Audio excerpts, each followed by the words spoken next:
As we know in this hobby, there are G-Shocks and there are G-Shocks. Today, I'm going to be giving you 5 reasons why I feel that the mighty Casioak has now become one of those G-Shocks that's going to stick around forever. There are so many iterations of this fantastic watch. I really feel that there is something for everyone. So let's check out those 5 reasons.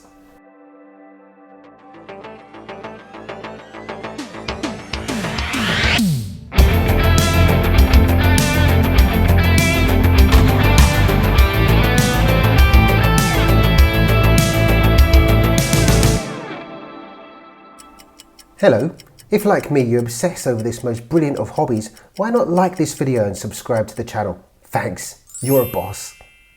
Okay, hi and welcome back to Wristwatch Adventures. Adventures with affordable watches with me, Ray, and today I have the Casio G-Shock Casioak, this one, the GM-2100B with the metal case and resin strap with the metal buckle here. So I really like this one here. I've chosen to go with this one because it's really quite dramatic. I feel like it needs a nickname or something. Perhaps we ought to call it the Bloodshot for its red dial here and hands. Not the most visible, but however, I just love doing this. When you engage the backlight function, look, a red negative display. I've been waiting for a red negative display on my other Casios for absolutely years, so this makes me happy, and I really like the way that the backlight fades out like that. Okay, I'm going to stop doing that because it's becoming compulsive. Let's get in to the 5 reasons why I feel the Casio design is here to stay pretty much for the long haul now. Number 1 reason, size. We've gone back to a G-Shock that is a sensible size for most wrists and looks good in a variety of attire. When I first got into G-Shocks, I thought they had to be something like this. The second G-Shock I ever bought, the GD-350. Look at the size of this unit, 50mm plus. Now, I have a average size wrist, 7¼ inches, and this still looks absolutely huge. Unless you are The Rock or something, it's going to look huge on pretty much everybody. Fantastic watch, but not the most wearable. So, when I finally got into the G-Shock Square, it made a lot of sense. And as you can see, the Casioak is similar size.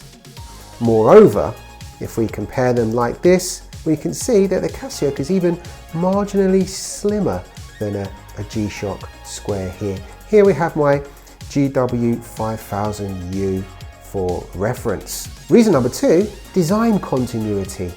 What they've done is really clever, I feel, by taking that octagonal shape and exaggerating it here, hence the nickname, and they're making it redolent of Gelgenta designs. But what they've done is they've retained some of the facets of the case, the design facets here next to the buttons to kind of really harken back to that first design, which in my view I feel that they did so well. So that's, I think, a really smart move. Reason number 3, features. So there are some really usable features on these. So this is a battery operated one, not a tough solar, and it doesn't have the Bluetooth connectivity that some of them have. We'll get into that in a little while. But this is a classic example of one of those G-Shocks that has pretty much the things you need and none of the stuff that you don't. I like the way how in the digital display here, you can toggle between the digital time with hours, minutes, running seconds, or you can change it to a day-date complication. That's rather nice. I like that. The sub-dial here that keeps track of the day of the week, that's a fantastic addition as well, and it's wonderful when you adjust this to see it spinning around. If we go to the mode button here, we've got a world time zone that we can track. It scrolls across the top here, just happens to be Madrid at the moment. Stopwatch, timer, alarm, and back to time again. So pretty much like your typical G-Shock square there. That I liked. Reason number 4, the adaptability of the design. So thus far, we started off with GA-2100s that were all resin, and then we've gone to metal cases with resin bands.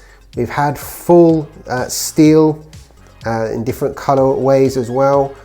And finally, recently, we've also had the steel case with canvas straps, which look really fantastic for, you know, maybe even military guys, etc. You know, they look really rugged. I love those. So I really like the way that Casio, in typical Casio style, have already brought out so many different variations. There really is something there for everybody. Sticking with design, another thing that I really love about the Casioak is the geometric shapes that we find on the dial here. This is something that Casio have always done well with their G-Shocks, these bold geometric facets in the design. So when I really think about this, it shouldn't make any sense, this combination of sort of semicircles and sort of sides, etc, etc, and then these hour markers here. I don't know how this all hangs together, but somehow it does. It really works, and I love the way that they do that. The only gripe that I have about these is quite often these Casios only have loom, and not wonderful loom, on the hands, not the indexes. That bugs me. Sort it out, please, Casio. I really don't understand why you do that. So please, can we make sure henceforth that we've got that on all of them, because it lets down an otherwise superb watch. Reason number 5, price point. So now that these have been around for a while, some of the more basic versions that have been around on retailers' shelves for a while can be found really affordably.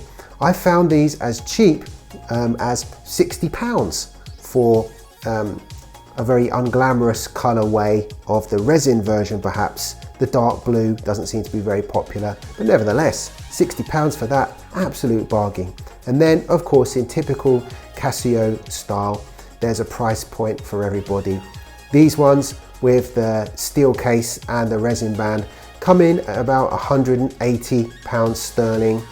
And then you can go up to a few £100 for that full metal version. I think they're really quite smart. You can wear them with smart casual workwear, etc. No problem. Overall then, 5 reasons why this one is absolutely sticking around. I think they're absolutely marvellous. This is my second one of these that I've had, and I certainly won't be stopping there. Thank you for sticking around till the end. If you haven't already, please do like and subscribe, and I'll see you again next time at Wrist Watch Adventures. Thanks very much.